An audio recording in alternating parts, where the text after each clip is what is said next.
I'm Elizabeth Gearhart. I'm here with Nancy Wells, who is a travel agent who has experienced travels with a Z on the end. And during COVID, Nancy was able to help people rebook or get their money back for vacations they had to cancel. And all they had to do was call her. That's huge. That's one reason to use a travel agent. Another is she can get you into places that you want to go that it's really hard for the general public to access. You have to go through a travel agent to get to those places. So, hi, Nancy. Tell me what you did Hi. during COVID. Uh, COVID was an interesting time. It started out, you heard one thing and then it changed again. I had a whole bunch of people booked and I had to get through to every single person that was booked and get all of their arrangements taken care of. This was everything from flights, transfers, hotels, cruises if they had it, um, insurance, and all the different facets had to be dealt with differently, and they changed on a daily basis. So I had several people say, without working with a travel agent, they wouldn't even know where to go. So we were working with this all the time. We were in touch with all these different branches and a lot of times on a daily basis. So I would get, sometimes it would take a couple months to get everything to come through, but they would get credit for a future one, money back whenever possible. Sometimes they got a choice of whenever. There was also a timing issue. I had a lot of people booked on cruises. If you canceled your cruise within a certain period of time, you might have gotten a future cruise credit of the amount that you paid for your cruise. If it got your timing right, which as an agent, I would find out when the timing was, when there was a chance it was going to be canceled itself. So you would hold back on canceling it.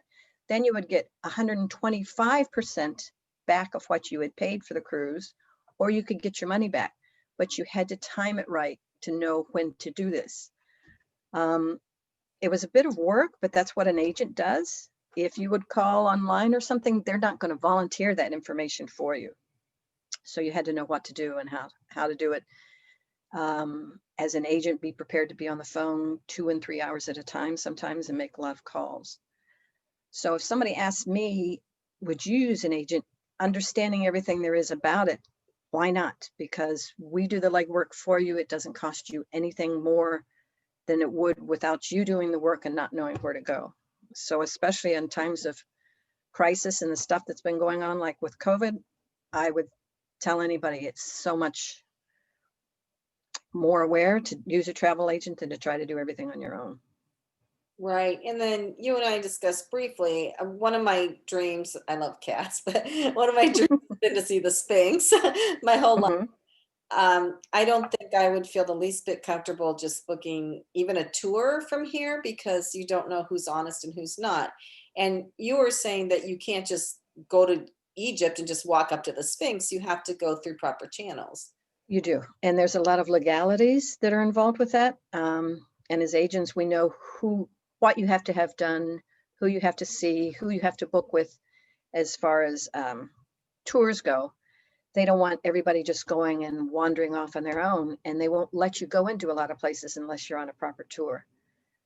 So this is in Egypt. There's a lot of places like that. As an agent, we can get you into places that you wouldn't normally get. The Sistine Chapel in Rome, there's special tours you can go get on to get behind the Sistine Chapel and avoid people on the lines and stuff, but you have to know who to contact, how to get it done. And these are things that travel agents can help you with, all the inside information that you're not going to know from just internet searches, etc. Right. And one thing we're talking about too is that if I go online and look at the reviews, there's really no way if of telling if the positive reviews or even the negative reviews are true Hmm. because your competitor may post negative reviews, your friend may post a positive review, but you Right. actually talk to the people that go on these trips and get their feedback. So you're talking to real people, so you know your reviews are true. Right. And I try to take notes of anything somebody tells me and add it in for the next time. Okay, what can you tell me when you went on this trip? What was your favorite part of the trip? Where did you like to go? and why. You know, some people have favorite restaurants, some people have favorite places. And if you keep a catalog of this stuff and you pass that information on to somebody else, they may not like the same ones, but at least they'll have an idea of what they're doing and where they're going, with somebody who's been there. It's like having a friend that's there, even if they've been there in the past. It's not going raw to an area and just trying to learn absolutely everything on your own. So it's knowledge you can gain from other people. Exactly. I mean, we went to Napa about a year ago, well, a little over a year ago, and my girlfriend had been there right before us, and we stayed at the same hotel that she's. Hmm. So, yes, I think having that firsthand true knowledge is really important from people. But travel is fun. A lot of people love it. How did you get into being a travel agent? Oh, um, I've always enjoyed travel myself. When I was young, in my 20s, I did a lot of traveling by moving. I moved all across the country. I've lived coast to coast grew up in Ohio, lived in Louisiana, Florida, California, Georgia, Colorado, DC. So I've lived a lot of places there. And then when I was 29, I had a backpack and rail pass, and I went to Europe on my own, supposedly for 10 weeks. There was no internet or anything like that. You just had to plan your trip and travel around. I ended up staying for 7 years. I lived on a sailboat for 3 years. So I've done a lot of traveling myself, and I love travel, always have. And I was in the hospitality industry for a long time, so I love people. So this was a way to combine the two, my love of travel, my love of people, sales, etc. I started to do this several years ago, ended up getting into other things, and finally said, you know, I really want to do this, and I'm going to help other people create their memories of travel. Because to me, travel's not just about seeing places, it's creating the memories that you take with you when you leave this earth. You can't take your brand new car or your house or anything with you, but you can take the memories that you create when you travel. So that's why it's important to me, and I think I like to pass that on to other people too. I agree. And it's knowledge too. I mean, it's really interesting to learn a little bit about other cultures. I mean, as a tourist, you probably don't. That's why you stayed 7 years, right? Um, but you at least learn a little bit and you learn how they want to present themselves to the rest of the world. Because if you go to the tourist places, that's what they want you to see, which is fine with me. I like doing the tourist things. So, my husband turned 60 this year, and we wanted to take a trip to wine country in France, and of course, that didn't happen. So we're hoping to maybe book it next fall. What advice would you give me? The best advice I would give you, and truthfully, I'm planning a trip myself, going to do a similar thing. I've been by car through by car and by train in France in the wine country and stuff, but this time I'm going to do a river cruise. And I truthfully think a river cruise is one of the best ways to do it for several reasons. One thing, it's a smaller group. It's not a great big humongous group. You don't have to pack and unpack and repack all the time, which inevitably you're going to lose something somewhere along the way. But it takes you into different areas of the wine thing in one trip, like in a week, 8 days, sometimes 10. You can go to various places along the way. You have various tours you can take when you get off the ship, and you have a choice of those. A lot of knowledgeable people there that'll explain what's going on, and you just sit back and you sit in your place and you ride to the next place.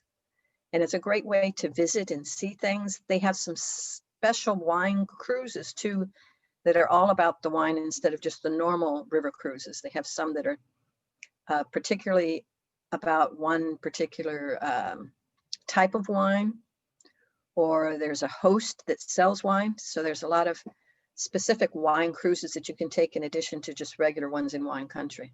So I would recommend that as the first way to see wine country, I think.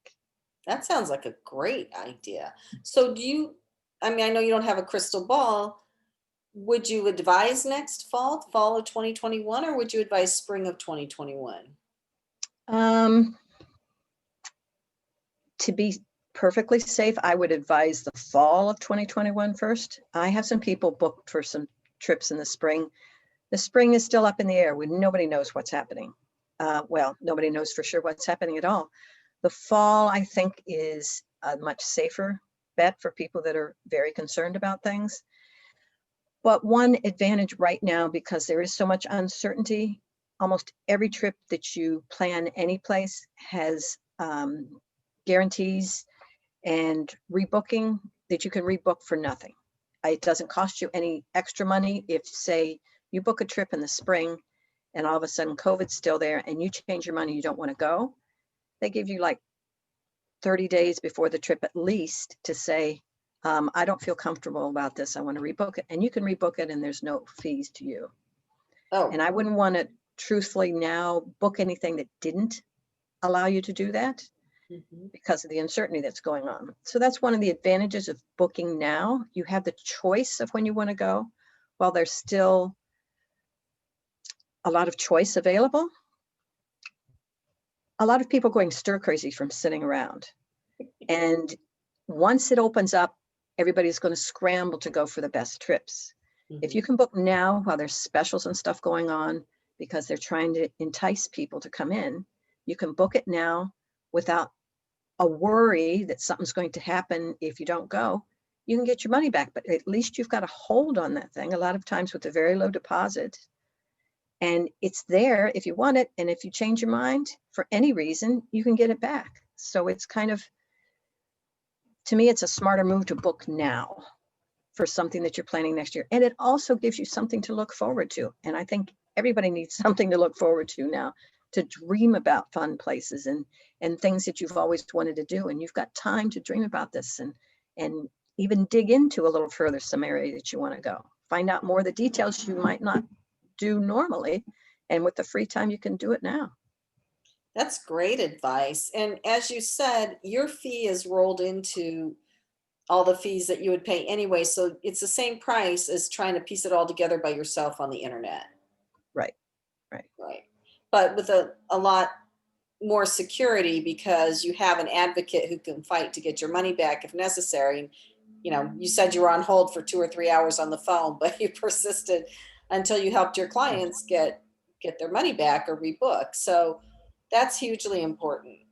And a lot of times we know about promotions and sales before the general public does. Okay. Also, when you book things, like I have some cruises booked for some people for next year, and they see things come up online or something that says, oh, this new promotion is going on. Would that be a better deal than what I have? I can check with the cruise lines. If it's a better deal, I can change your reservation to get that lower price.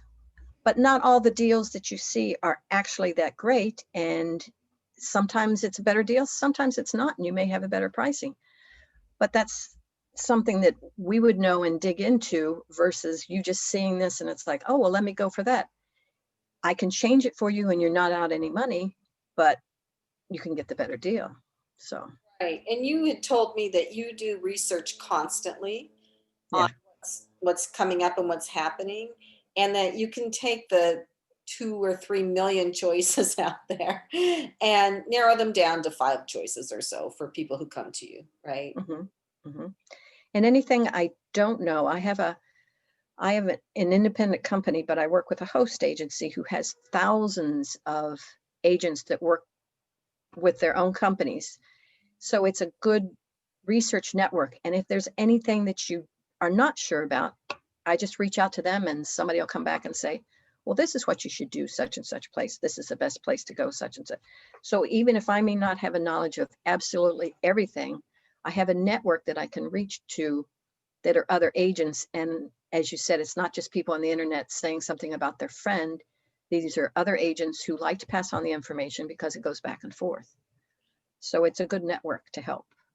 Right. And when it comes to any issues or problems, I'm sure travel agents have a lot more clout with all of the hospitality companies than just a single person does, right? Mhm. Yeah. Yeah, that's how. We have area managers and stuff that we talk to, and that can make special concessions for people if we ask them, and they work with us all the time and they want the business. So yeah, they will work with us a little more than just the general public coming in with a call. Is there anything we haven't covered that you'd like to add? Just, I think everybody who's dreamed about travel or thought about it at all should take into consideration of something to look forward to in the future, you And know? you can meet with people over Zoom, and Mhm. you meet with people all over the country, I'm assuming. Right, Yeah, right. great. Yeah. Perfect. Well, thank you, Nancy. Thank you.